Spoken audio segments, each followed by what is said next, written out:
Hello बच्चों, आज के इस लेक्चर में हम प्रैक्टिस सेट देखेंगे 1.3। ओके, 1.1 और 1.2 हमारा ऑलरेडी हो चुका है। अगर आपको देखना है तो प्लेलिस्ट में जाके आप देख सकते हो। वहाँ पर 9th क्लास सेट चैप्टर ऐसे एक फ़ोल्डर बनाया हुआ है, मतलब एक प्लेलिस्ट है। उस पर आपको प्रैक्टिस सेट 1.1 और 1.2 मिल जाएगा। ठीक है, तो 1.3 अब हम करने वाले हैं। बहुत इजी चैप्टर है, वैसा देखा जाए तो अच्छे से आपको बच्चों समझना है और करना है।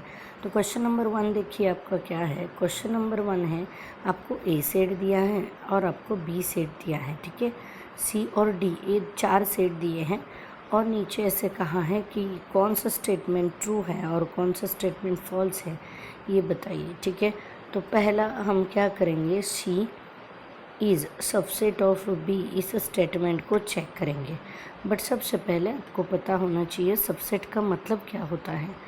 इस सबसेट का मतलब होता है सी के सारे एलिमेंट बी में होने चाहिए। ओके, सबसेट का मतलब होता है सी के सारे एलिमेंट बी में होने चाहिए। तो आप चेक कीजिए कहाँ पर है सी है यहाँ पर। सी के सारे एलिमेंट किस में होने चाहिए, बी में होने चाहिए। तो देखिए यहाँ पे नहीं है, इसका मतलब ये क्या हो गया, ये जो स्टेटमेंट है क्वेश्चन नंबर 1 हमारा, ये क्या है, फॉल्स है। ओके, नेक्स्ट बच्चों क्वेश्चन नंबर 2 देखिए। आपको बोला है A is a subset of D, इसका मतलब ए के सारे एलिमेंट किस में होने चाहिए। देखिए कहाँ पे हैं ए के सारे एलिमेंट आपके बच्चों डी में होने चाहिए। तो ए के सारे एलिमेंट डी में नहीं है, इसका मतलब ये क्या है, फॉल्स है। तो हम यहाँ पे लिखेंगे ये क्या है, फॉल्स है। सेकेंड स्टेटमेंट पे हमें फॉल्स मिला। अभी बच्चों करते हैं थर्ड स्टेटमेंट। थर्ड देखो, D is a subset of B बोला है। तो इसका मतलब बच्चों ये देखिए कि डी के सारे एलिमेंट कहाँ पे होने चाहिए, बी में होने चाहिए। तो ऐसा नहीं है, ए यहाँ पे देखिए नहीं है, इसका मतलब ये भी क्या हो गया आपका, फॉल्स हो गया। ओके, ये भी क्या है आपका, फॉल्स है। अभी आते हैं स्टेटमेंट नंबर 4 पर। D is a subset of A बोला है, इसका मतलब ए के सारे एलिमेंट किस में होने चाहिए, ए के सारे एलिमेंट डी के सारे एलिमेंट ए में होने चाहिए। ठीक है, जो पहला होता है उसमें होने चाहिए। तो देखेंगे हम कहाँ पर है डी, यहाँ पर है। देखो डी के सारे एलिमेंट ए में होने चाहिए। तो देखो ए यहाँ पे है और ई भी है, इसका मतलब क्या हो गया, ये जो स्टेटमेंट है वो क्या है, ट्रू है। ओके, ट्रू है। नेक्स्ट क्वेश्चन नंबर आते हैं 5 पर।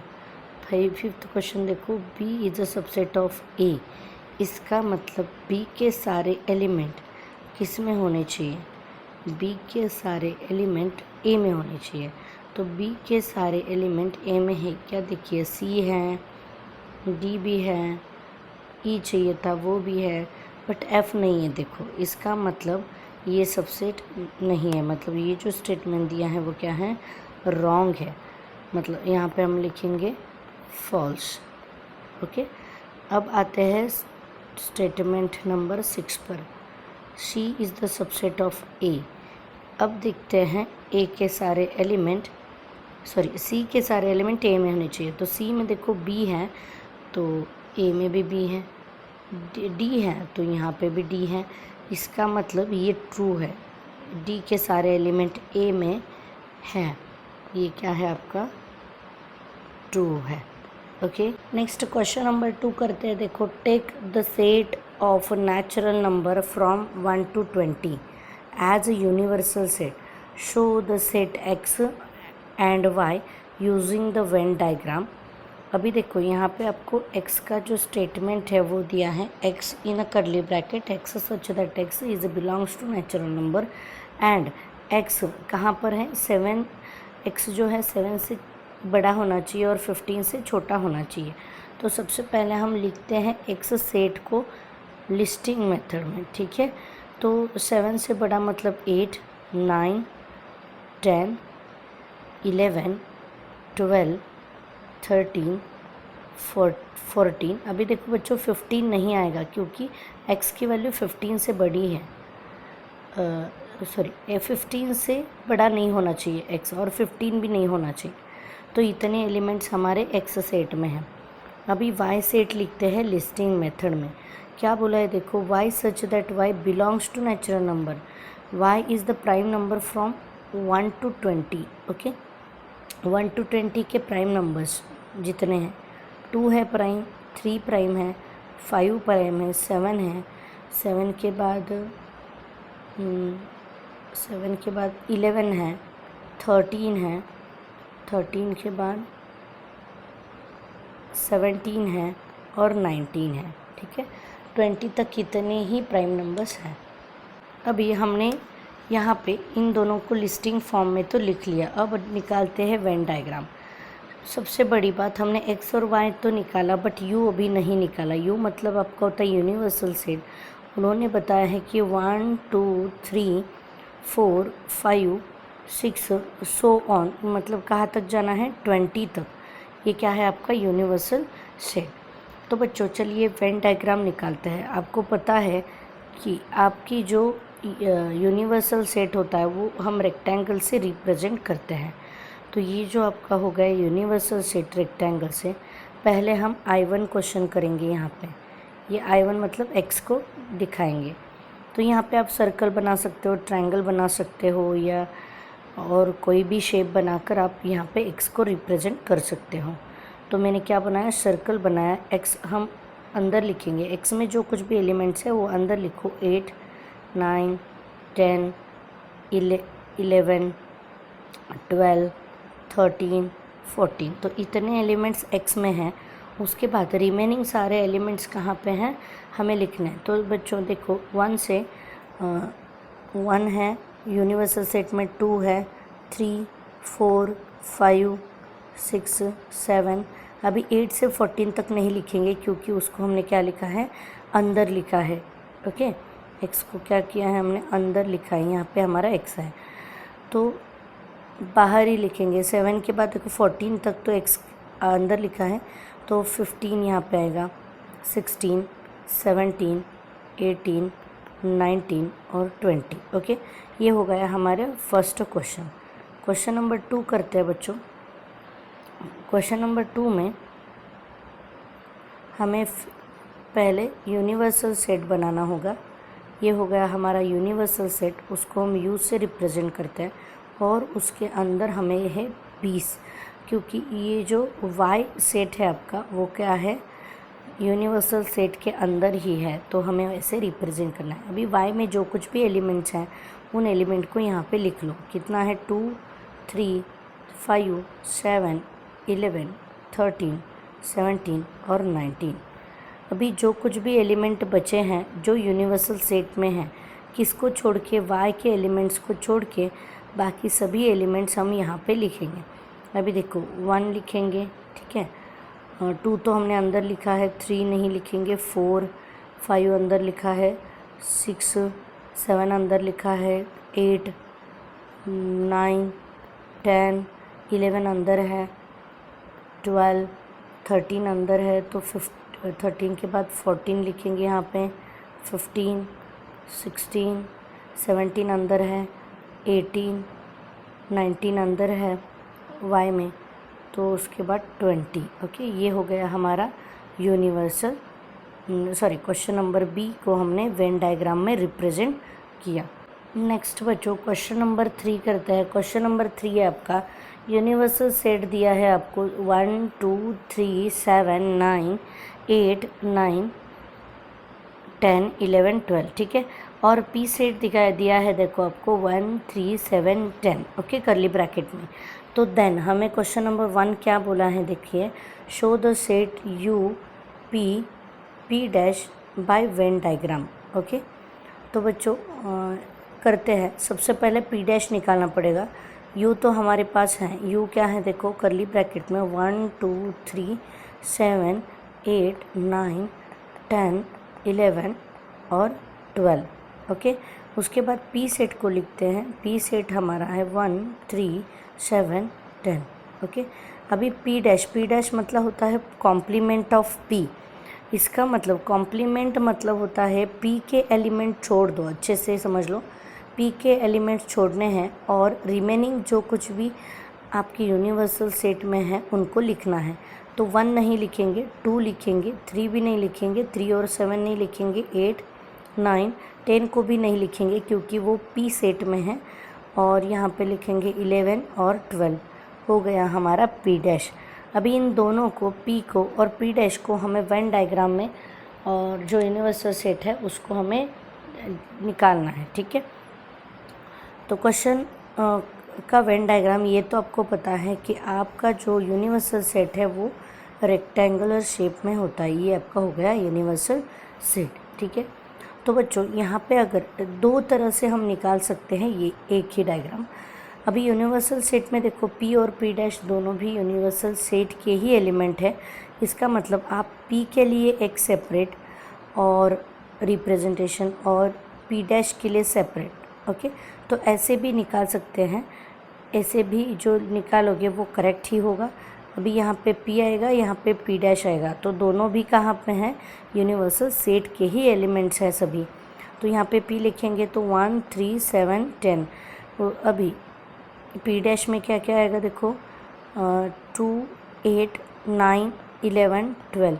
ये एक तरीका है रिप्रेजेंट करने का, ये भी निकाल सकते हो, या बच्चों और एक तरीका है वेन डायग्राम निकालने का, वो भी मैं आपको बताती हूँ। अगर आपने ऐसे किया है, ये है आपका रेक्टेंगल शेप, मतलब आपका क्या है, यूनिवर्सल सेट है। वेट, ये अभी ये स्क्वायर दिख रहा है, ये है आपका यूनिवर्सल सेट। उसके बाद आप क्या करोगे, पी के लिए एक रिप्रेजेंट मतलब सर्कल बनाओगे। अंदर क्या आएगा, अगर हम आपने पी लिखा अंदर तो 1 3 7 10 आप अंदर लिखोगे, और पी डैश लिखना है तो आप यहाँ पे बाहर लिखो ऐसे पी डैश, और यहाँ पे लिखोगे 2 8 9 11 12। दोनों भी डायग्राम करेक्ट है, आप कौन सा भी करोगे तो भी चलेगा। नेक्स्ट बच्चों क्वेश्चन नंबर 4 देखिए क्या है। क्वेश्चन नंबर 4 है आपका, बोला है A set 1 3 2 7 then write the any 3 subset of A. Subset मतलब क्या होता है बच्चों, जो आपका सबसेट होता है उस सबसेट में एक एलिमेंट होनी चाहिए, मतलब अलग एलिमेंट नहीं लेना है। जैसे कि सपोज मैंने लिया सबसेट बी। ओके, ऐसे रिप्रेजेंट करेंगे B is a subset of A. अगर मैंने बोला है तो बी को कैसे हम रिप्रेजेंट करेंगे, तो जो बी होगा हमारा वो क्या होगा, तो देखो बी में आप कौन से भी एलिमेंट लोगे बट वो ए में होने चाहिए। मतलब मैंने 2 और 3 लिया तो भी चलेगा। और एक मैं स्टेटमेंट लिखती हूँ बच्चों, सी is a subset of A, तो सी को मैं 7 और 1 ऐसे लिख सकती हूँ। ठीक है, अलग एलिमेंट नहीं लेने हैं, जो ए में है उसमें से ही 1 2 3 जितने भी एलिमेंट लोगे वो चलेगा। बट अगर आपने ए को छोड़ के, अगर जैसे कि अभी देखो ए में 1 3 2 7 है, बट आपने उसको छोड़ के अगर 4 और 6 लेना चाहा तो वो नहीं ले सकते। आपको सबसेट अगर लिखना है तो सी के सारे एलिमेंट, इस सबसेट का मतलब क्या होता है, सी के सारे एलिमेंट्स किस में होने चाहिए, सी के सारे एलिमेंट ए में होना चाहिए, ये मतलब होता है। ठीक है, नेक्स्ट लिखते हैं D is a subset of A. तो डी को हम ऐसे रिप्रेजेंट कर सकते हैं 1 3 2, ये भी लिखोगे तो भी चलेगा, जी कितने चाहिए उतने आप सबसेट बना सकते हो। नेक्स्ट चलते हैं क्वेश्चन नंबर 5 की तरफ। हमें बोलना है right the subset relation between the set. अभी देखो बच्चों क्या क्या दिया है ये समझ लेना है हमें। पी सेट दिया है, E set of all residents in Pune. M set है आपका all residents in Madhya Pradesh. I set है आपका ऑल रेसिडेंस इन इंदौर। उसके बाद बी सेट है all residents in India. H set है आपका रेसिडेंट्स इन महाराष्ट्र। तो यहाँ पे क्वेश्चन आपको रिलेशन, पहला क्वेश्चन नंबर 1 में आपको क्या पूछा है, रिलेशन पूछा है, ठीक है। तो बच्चों देखो, रिलेशन मतलब हमें कौन किसका सबसेट है ये बताना है। तो पहले देखो पुणे दिया है, तो पुणे कहाँ पर आता है, महाराष्ट्र में आता है। तो हम लिखेंगे P is a subset of H, क्योंकि महाराष्ट्र के लिए क्या किया है, H से रिप्रेजेंट किया है। ये है हमारा I का आंसर। उसके बाद पुणे अब और किसका सबसेट बन सकता है, तो Pune is a subset of India, मतलब B, इंडिया को देखो B से रिप्रेजेंट किया है, क्योंकि पुणे कहाँ पे है, इंडिया में है, ठीक है। उसके बाद इंदौर देखो आई बोला है, इंदौर कहाँ पे आता है, मध्य प्रदेश में, मतलब I is a subset of M, क्योंकि मध्य प्रदेश को M से रिप्रेजेंट किया है। उसके बाद महाराष्ट्र देखो, महाराष्ट्र किस में आता है, इंडिया में आता है, तो H is a subset of B, H मतलब Maharashtra is a subset of India, ऐसे हम लिखेंगे। उसके बाद बच्चों और एक लिख सकते हैं हम, M is a subset of B, मतलब मध्य प्रदेश भी कहाँ पर है, मध्य प्रदेश भी इंडिया में है। तो इतने सारे हम सबसेट के रिलेशंस लिख सकते हैं, ठीक है। क्वेश्चन नंबर 2 करते हैं बच्चों। क्वेश्चन नंबर 2 बोला है आपको, which set can be the universal set for above, मतलब सबसे बड़ा सेट कौन सा है यहाँ पे। तो दिख रहा है आपको सबसे बड़ा क्या है, इंडिया, ये कंट्री है, और यहाँ पे 2 दिए हैं वो स्टेट्स हैं, और ये तो सिटीज़ है, ठीक है। इसका मतलब जो आपका यूनिवर्सल सेट बन सकता है वो क्या है, इंडिया, मतलब बी सेट, क्योंकि इंडिया को बी सेट से रिप्रेजेंट किया है। तो हम लिखेंगे यहाँ पे set B is set B as universal set, okay. Next बच्चों क्वेश्चन नंबर 6 देखिए, which set of the natural number can be the universal set for set given below. अभी ए सेट दिया है, देखो I1 करेंगे जो क्वेश्चन है हमारा। क्वेश्चन देखिए I1 क्या बोला है आपको, I बोला है ए सेट जो है वो मल्टीपल ऑफ 5 है, बी सेट है मल्टीपल ऑफ 7 है, सी सेट है मल्टीपल ऑफ 12 है। तो बच्चों ये सारे नंबर कहाँ पे आते हैं, ये सारे जो नंबर हैं आपके कौन से हाईएस्ट सेट में आते हैं। तो ये ABC के लिए कौन सी यूनिवर्सल सेट, तो नेचुरल नंबर में देखो 5 के मल्टीपल नेचुरल नंबर में भी आते हैं, इंटीजर्स में भी आते हैं, और होल नंबर में भी आता है। तो हम कौन से सेट लिख सकते हैं, सेट N। अभी देखो क्वेश्चन नंबर 6 करते हैं। क्वेश्चन नंबर 6 में आपको बोला है, which set of the number can be the universal set for the set given below, ठीक है। तो उसमें से क्वेश्चन नंबर 1 देखिए बच्चों, आपको पहला क्वेश्चन ए दिया है, उसको लिस्टिंग मेथड में लिखते हैं थोड़ा सा, क्वेश्चन नंबर ए, ओके। तो यहाँ पे जो सेट ए दिया है आपको क्या दिया है, set of multiple of 5, okay.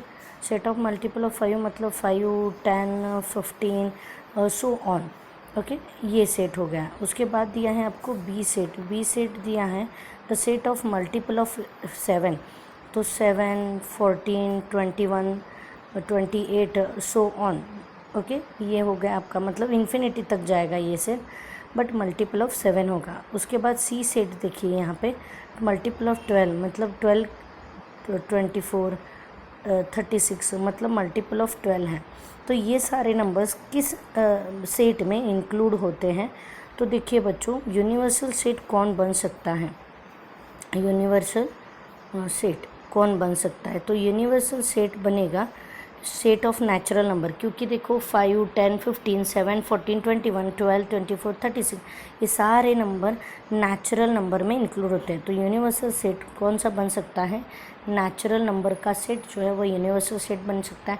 और देखो बच्चों, ये सारे नंबर इंटीजर्स में भी है, इसका मतलब इंटीजर का सेट यूनिवर्सल सेट बन सकता है, और होल नंबर का सेट, ये तीनों जो सेट्स है वो यूनिवर्सल सेट बन सकते हैं, ठीक है। क्वेश्चन नंबर 2 देखिए, क्वेश्चन नंबर 2 है आपका, वहाँ पे दिया है पी सेट, ठीक है। पहले उसको लिखते हैं, पी सेट को लिस्टिंग में कन्वर्ट करते हैं। देखो, the set of integers which are multiple of 4, मतलब 4, 8, उसके बाद क्या आएगा 12, 16, तो इस सारे मल्टीपल ऑफ 4 जो है, set of integer are multiple of 15, तो सॉरी 4 नेगेटिव नंबर आएंगे क्योंकि इंटीजर्स जो 4 के मल्टीप्लायर है वो -4, -8, और जो रैशनल नंबर का सेट है उसको क्यू से रिप्रेजेंट कर सकते हैं। तो ये 4 जो सेट्स हैं वो क्या हैं आपके यूनिवर्सल सेट बन सकते हैं। क्वेश्चन I2 देखिए, आपको पी सेट दिया है। P set the set of integer which is a multiple of 4, मतलब 4, 8, 12, 16 सो ऑन। तो ये जो सेट है वो क्या बनेंगे, ये जो हमारा पी सेट है। उसके बाद टी सेट देखिए क्या बोला है, टी सेट बोला है set of the all even square number. All even square number मतलब 2 का स्क्वायर आएगा, 4 का इवन नंबर का स्क्वायर करना है, ठीक है, 6 का स्क्वायर करना है, सो ऑन। सो इसके लिए भी यूनिवर्सल सेट कौन बन सकते हैं, तो ये जो चारों दिख रहा है आपको, नेचुरल नंबर का सेट, इंटीजर, होल नंबर और रैशनल नंबर, ये चारों भी आपके यूनिवर्सल सेट बन सकते हैं। तो universal set for P and T is natural number का सेट, इंटीजर का सेट, होल नंबर का सेट और रैशनल नंबर का सेट, ये चारों भी आपके यूनिवर्सल सेट बन सकते हैं, ठीक है। क्वेश्चन नंबर 7 देखिए, क्वेश्चन नंबर 7 बोला है let the all students of the class in a universal set, let the A be the student who secure the 50% mark or more mark in the maths, then write the complement of A, ठीक है। तो बच्चों पहले आपका universal set कौन है ये समझ लो, क्लास में जितने बच्चे हैं ये आपके यूनिवर्सल सेट हैं। मतलब यू क्या है आपका, यू है all students in a class, ये है आपका यूनिवर्सल सेट। उसके बाद ए सेट क्या है, ए सेट है the students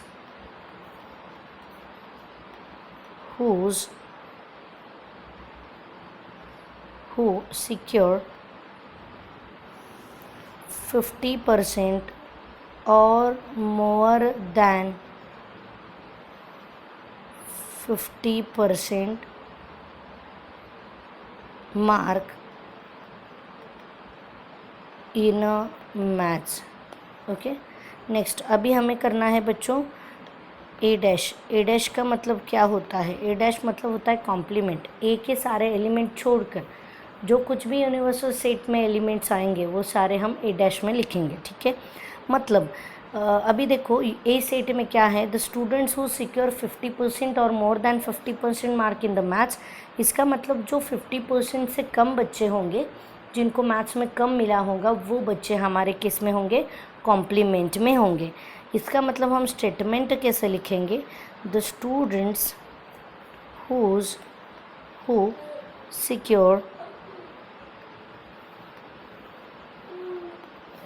less than 50% mark in maths, ये होंगे हमारा ए कॉम्प्लीमेंट, ओके। तो यहाँ पर हमारा जो प्रैक्टिस सीट है 1.3 कंप्लीट हुआ है।